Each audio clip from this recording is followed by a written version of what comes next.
Olá pessoal, esse vídeo que eu vou fazer aqui para vocês agora é basicamente para esclarecer do ponto de vista biológico, do ponto de vista do comportamento do corpo humano, como é que acontecem as coisas quando a pessoa está infectada pelo coronavírus. Explicar um pouco também sobre o que é esse coronavírus, de onde é que ele veio e basicamente fazer com que as pessoas entendam a gravidade da situação. Por que eu estou gravando esse vídeo? Porque eu acho que é o papel de cada um é fazer a sua parte nesse momento. Então, como eu tenho a facilidade em explicar isso para você, então esse é o meu papel, e o seu papel vai ser transmitir essa informação para mais pessoas, porque o que eu vejo é que basicamente numa situação como essa, a letalidade ela é ajudada, ou seja, o poder do vírus é ajudado pela falta de conhecimento das pessoas que estão ainda insistindo em fazer algumas coisas que estão ajudando o vírus, ajudando a disseminar.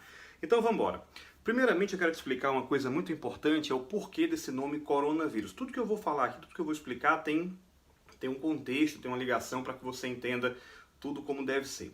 Em primeiro passo, o nome coronavírus vem exatamente da estrutura do vírus. Esse vírus ele tem uma estrutura, tá aqui ele, ó, desenhado, representado aqui, ele tem uma estrutura que parece uma coroa ao redor dele. Essa coroazinha aqui, que aí do espanhol, do italiano é corona, tornou-se, né, então o nome coronavírus, porque esse grupo de vírus que apresenta essa coroa externa, que não é só esse que está atacando a gente, não é só o que a gente está chamando agora de Covid-19 ou de nCoV, bom, ele tem uma coroa e essas estruturas aqui, ó, cada pontinho desse daqui é chamado de espícula. E é justamente essa espícula que faz com que esse vírus tenha a capacidade de infectar uma célula humana. Esse vírus, eu quero que você entenda que esse grupo geral de coronavírus, eles sofrem mutações. Então, ao sofrer mutações, esses vírus automaticamente podem se tornar mais letais, como é o caso desse agora. Então, assim, por que nunca teve esse surto antes? Porque não existia, porque os coronavírus não tinham até então sofrido essa mutação que gerou esse Covid-19. Então, ele tem essa espícula, e essas espículas aqui, elas são responsáveis por fazer uma ligação com outras proteínas que existem na membrana das células da gente. Isso aqui é uma célula nossa, imagine que é uma célula nossa, tá?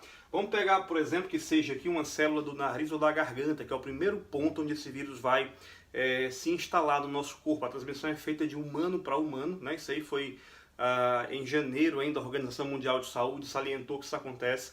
Não surgiu de humano, é provável que esse vírus tenha surgido, tenha estado durante muito tempo em animais, principalmente na cidade de Wuhan, na China, no mercado onde as pessoas consomem carne de macaco, carne de camelo, carne de cachorro e até de morcego. Então, os morcegos também têm essa proteínazinha aqui, por isso que o morcego hoje é o mais suspeito, porque desse morcego, ou seja, do contato humano com esses animais, da alimentação, do contato, possivelmente esse vírus passou para a espécie humana e o epicentro de tudo foi a China. Por que a China? Porque basicamente a China tem essa capacidade, digamos assim, de ter essa estrutura de se alimentar de muitos animais em que a gente no resto do mundo não tem esse hábito. E principalmente, não só de se alimentar, mas a maneira que eles acondicionam, que eles guardam os animais nesse mercado, por exemplo, de Wuhan, na China, que, para quem já viu algum vídeo na internet, é uma nojeira absoluta, tá? Então vamos embora. Esse vírus, ele tem a capacidade de se ligar com essa proteínazinha que a gente chama de receptor.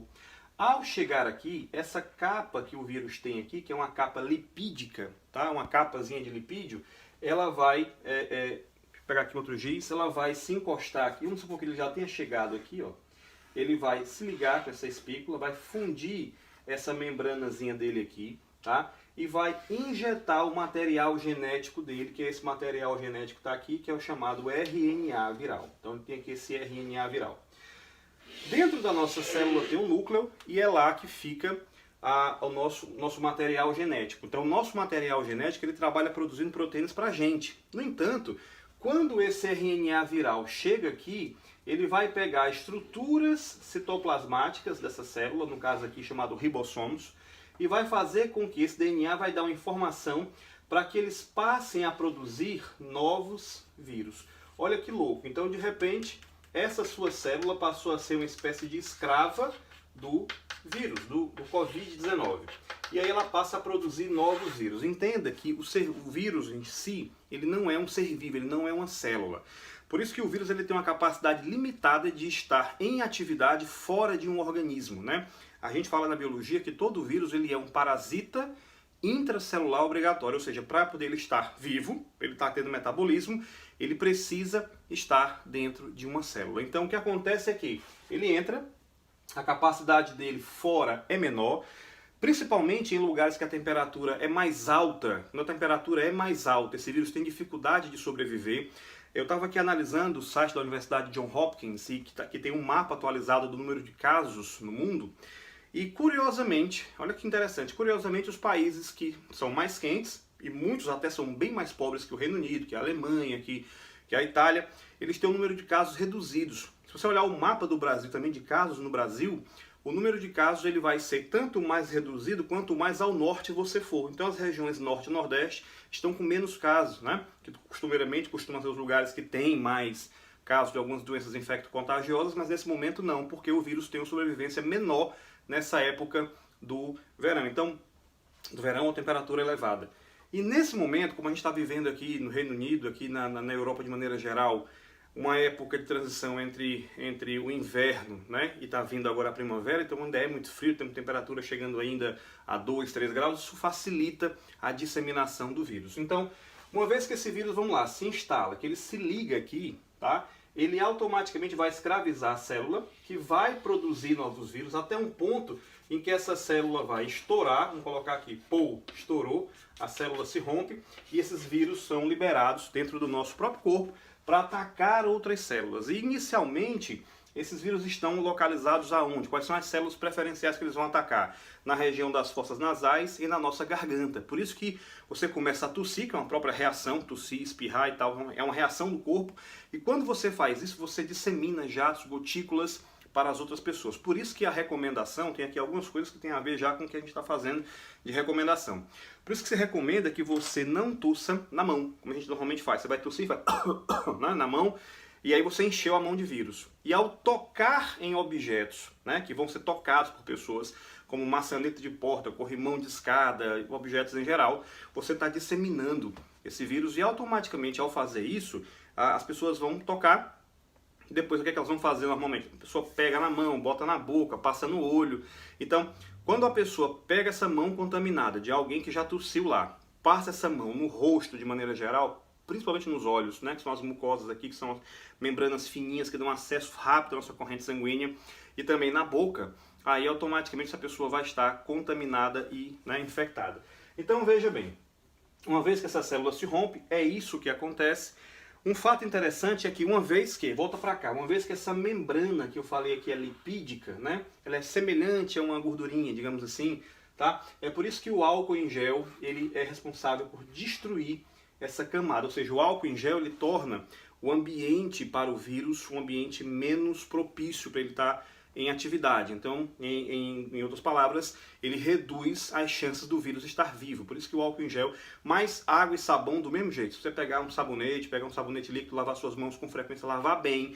Se fala em lavar bem, porque as nossas mãos elas ficam, né, tem várias reentrânciazinhas aqui, onde o vírus pode ficar alojado também, tá? Então por isso que é lavar e lavar bem, não só passar a mão na água de qualquer jeito, ok? E aí, o período de incubação desse vírus, ele vai de 2 dias a 2 semanas, ou seja, é um período de incubação relativamente longo. E aí a pessoa tendo contraído esse vírus, ele já está em atividade silenciosa, porque não é de uma hora para outra, as pessoas pensam, vou pegar e vou morrer. Alguém chegou da rua, o menino já está tossindo, não é assim que vai acontecer. Porque é preciso um tempo para que esse vírus ative o metabolismo dele dentro da célula da pessoa, para que ele possa depois automaticamente iniciar as atividades de transmissão.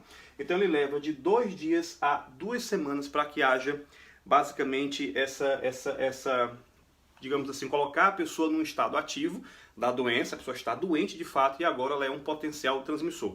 Talvez por isso também que na China as pessoas não tenham percebido tanto. Normalmente o lugar onde surge a doença é aquele local que vai ter um número maior de casos que até então ninguém percebeu, não se tornou detectável, não foi alarmante para as autoridades de saúde. A Organização Mundial de Saúde até cometeu um erro no começo porque classificou o perigo desse, digamos assim, o perigo desse vírus como moderado. Depois ela alarmou para dizer que a situação era muito grave. Mas eu tenho mais coisa para te mostrar nesse vídeo aqui também. Uma coisa também muito importante nesse processo que eu quero que você entenda é quais são os sintomas. Como é que a pessoa reconhece que ela está com esse processo? Primeiro, se a gente está vivendo uma pandemia, né, uma epidemia de características globais, quando a pessoa começa a tossir, espirrar, ter dores no corpo, enfim, a pessoa já fica assustada porque acha que é isso e, de fato, pode ser. Nós estamos vivendo um momento, nós vivemos um momento, de fato, importante e crucial, onde toda ação que você tem conta. Ficar em casa conta. Eu sei que é chato, eu sei que é maluco, tem muita gente que está assim desesperada, né? Que nem aquele vídeo está circulando na internet aí da Nazaré querendo bater perna na rua, mas não dá, nesse momento não dá. É um momento de você buscar atividades, né? Mas depois eu falo mais um pouquinho sobre isso. Buscar atividades, ficar em casa e ajudar realmente, de fato, as autoridades de saúde. Agora vem aqui comigo. Os sintomas mais frequentes dessa doença são a falta de ar, justamente porque ele vai atacar os seus pulmões, eu vou explicar isso aqui agora, a tosse, tá certo? Então veja bem, começando pela garganta, a pessoa vai ter uma irritação porque o vírus está lá, ele está agindo, ele está atacando as células da sua garganta, sim. E da garganta, esse vírus vai começar a migrar, vai começar a descer para os pulmões. Os pulmões, eles têm uma membranazinha aqui, tá? Existe uma membranazinha que recobre os pulmões, que é a chamada pleura, tá? Essa pleura, ela recobre e protege os nossos pulmões, todos nós temos. E esse vírus vai começar a atacar essa pleura. Como eu já te falei, esse vírus tem a facilidade de atacar as células humanas porque essas células têm receptores para isso. Então, automaticamente, ele vai começar a atacar. O fato é que uma vez que chega na pleura e uma vez que chega nos pulmões, essas células nossas, como você viu, uma vez que estão escravizadas pelo vírus, vão começar a produzir novos vírus e vão morrer. E ao morrer, essas células vão criando uma espécie, uma quantidade de líquido, vai se acumulando um líquido aqui em torno dos pulmões, tá certo? Dentro dos pulmões, nos alvéolos, estruturas pulmonares. E esse líquido, ele está contaminado, digamos assim, está cheio de vírus, e também tem células mortas. E o problema é que nesse momento existem outras infecções que já estão prontas para acontecer, porque o tempo inteiro nós temos no nosso corpo o tempo inteiro uma quantidade relativamente alta de bactérias. E o que acontece é que, uma vez que você tem esse meio propício, a pessoa está com a imunidade dela reduzida, essa pessoa está com uma quantidade de líquidos e células mortas, um pus, um material organicamente nutritivo para as bactérias, elas vão começar a atacar sim e vão começar a dar origem às infecções respiratórias. Então, as pessoas que estão morrendo principalmente dessas infecções respiratórias. E principalmente aquelas pessoas que têm imunidade baixa. É por isso que é interessante que nesse momento as pessoas se preocupem com a sua imunidade, ou seja, com aquilo que comem, com a quantidade de horas que estão dormindo, com o estresse, porque sim, o estresse produz o cortisol, e o cortisol, uma vez que está em quantidade elevada no nosso corpo, ele ataca a nossa imunidade, ele é um imunossupressor, imunodepressor. E mais uma coisa importante, João, por que os idosos? Porque normalmente os idosos, né, que são os mais afetados pela doença, né, são os que mais estão morrendo, diga-se de passagem.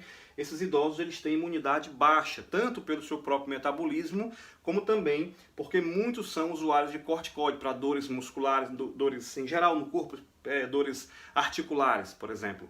E aí, dentro dessa questão de ter imunidade baixa, eles são as pessoas que estão tendo uma mortalidade maior, tá certo?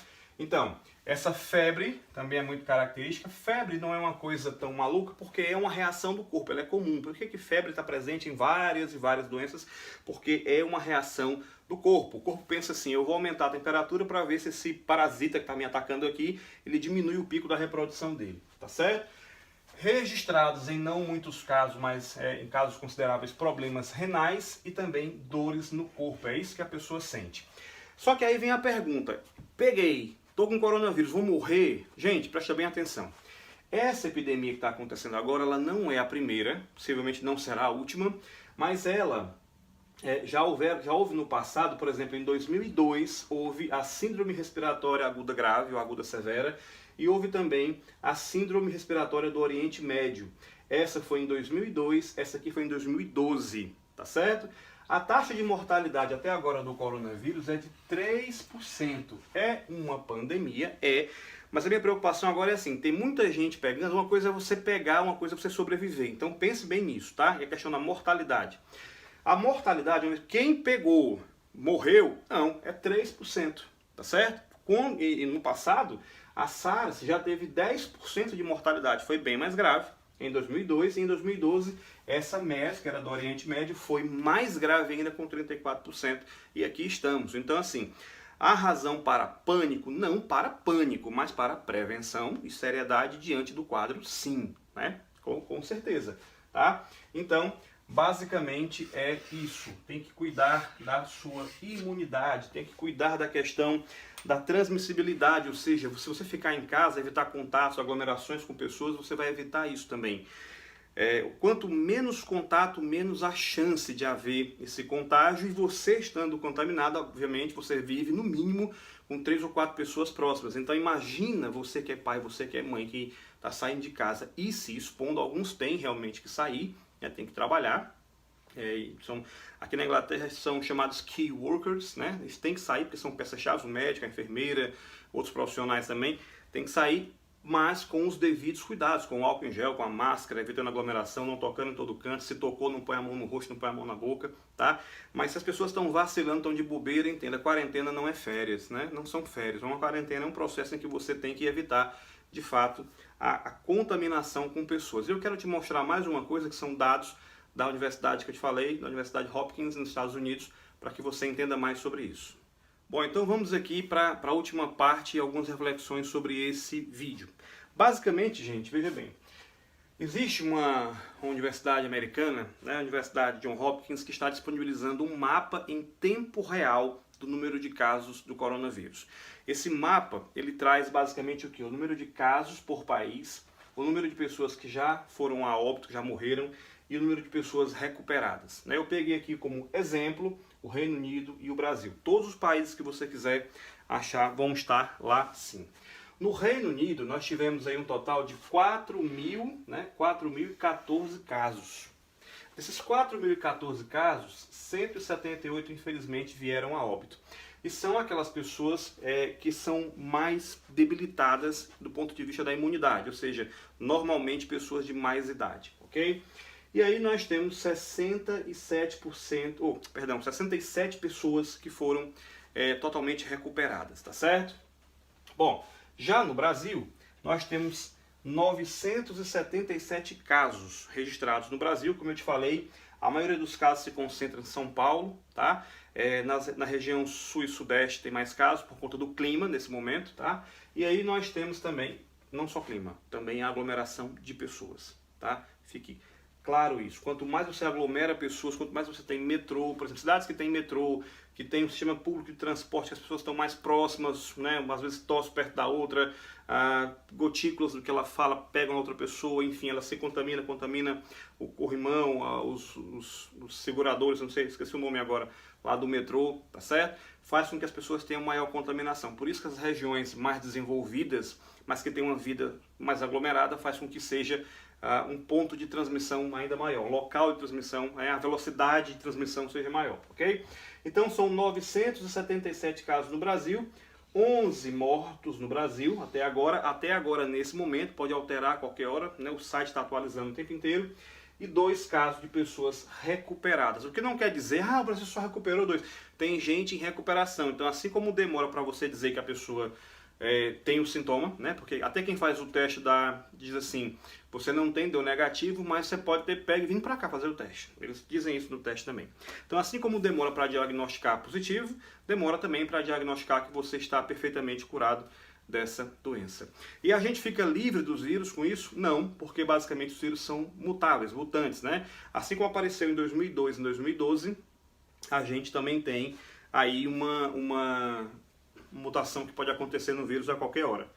Bom, mas o coronavírus é quem mais mata no mundo? Não, tem uma relação aqui que eu também tirei de algumas pesquisas que o que mais mata no mundo é tuberculose, seguido de hepatite B, depois pneumonia, depois AIDS, depois malária, depois mais 10 doenças do nosso dia a dia, até a gripe comum, e depois o coronavírus, tá certo? Então assim, não é que está acontecendo algo que está dizimando a humanidade, é algo que está preocupando, adoecendo, matando pessoas sim, mas não na quantidade absoluta que você, sabe, possa estar imaginando, apesar de que você tem que manter os seus cuidados. Com relação ao comportamento das pessoas, existe muita histeria, né? Tem muitos vídeos circulando na internet, alguns são completamente fake, gente desmaiada na China. Desmaiou por alguma outra razão, porque nos sintomas não tem desmaio. Inclusive, dentro dos sintomas, eu esqueci de citar aqui, a diarreia. Em muitos casos da diarreia, assim, está um desarranjo, como se fala na minha terra, um desarranjo intestinal. Por isso está tendo essa corrida maluca para o papel higiênico. Aqui na Inglaterra, poucos mercados que você vai, você encontra papel higiênico. Tá? Artigo de luxo aqui, né? E depois, a corrida para o álcool gel. Se você não conseguiu encontrar, não se desespere, você pode lavar suas mãos com frequência com água e sabão, bem lavado, né? Muitas vezes essa remoção mecânica bem feita com sabão é até muito mais eficiente do que a pessoa passar o álcool em gel de qualquer jeito. Fique claro isso também. E obviamente ficar em casa, né? Procurar o que fazer, procurar livros, procure cursos, procure, sabe, estar com sua família, brincar. Tem gente que está se vendo agora, né? Começou o ano, todo mundo na correria, todo mundo na loucura, e as famílias estão se vendo basicamente agora porque estão mais tempo dentro de casa.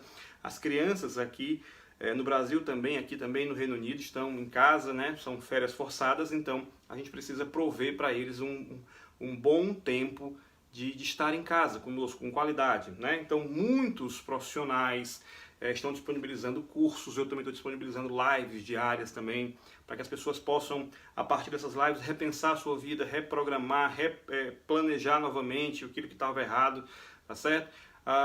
E aí tem Casa do Saber também, liberou vídeos, cursos, né, no período de 30 dias, e você vai encontrar sim o que fazer para que você pegue esse tempo de adversidade e possa ser uma pessoa ainda melhor, tá certo? Então eu espero que essa explicação tenha trazido para você bons fluidos, bons, sabe, na cabeça, tenha esclarecido mais coisa. A informação é uma aliada sim, tá? Eu deveria até colocar aqui, assim como o álcool em gel é importante, a informação também é importante, mas estou te dizendo agora, para que você possa disseminar esse vídeo com mais pessoas, para que você possa disseminar essa informação com mais pessoas e até tirar delas o pânico. Tem gente que está tendo ataque de pânico achando que é o fim do mundo, né? Para você que mora no exterior, assim como nós moramos aqui, a minha família e eu, as pessoas no Brasil estão ligando desesperadas, como é que tá aí, tá achando que acabou a comida. Tá difícil de achar muitas coisas, mas eu tenho achado tudo. O que você achava num mercado antigamente, você hoje em dia tem que ir a 3 ou 4 deles para conseguir completar as compras que você iria fazer. E muita gente também estocando de histeria, tem gente comprando muito mais do que o que deveria, mas enfim, esse é o comportamento do europeu de maneira geral, tá bom? Então, e não tem certo nem errado, cada qual faz a sua parte, todo mundo faz aquilo que julga, né, fazer. O único errado absoluto é você insistir em estar na rua se arriscando ou arriscando a vida das pessoas também, ok? Compartilha esse vídeo, faz a tua parte e eu espero que a gente saia disso muito em breve, porque acima de qualquer explicação, acima de qualquer coisa, acima de tudo aquilo que eu possa ter dito aqui, ou que a Organização Mundial de Saúde está fazendo, nós temos um Deus poderoso que não dorme, que nos faz promessas na vida, que não é homem para que se arrependa e também não há de mentir. Nosso Deus está do nosso lado, nosso Deus está nos protegendo e a nossa comunicação direta com Ele é o nosso poder de oração, tá bom? Então, beijo no coração, fica com Deus e a gente se vê no próximo vídeo.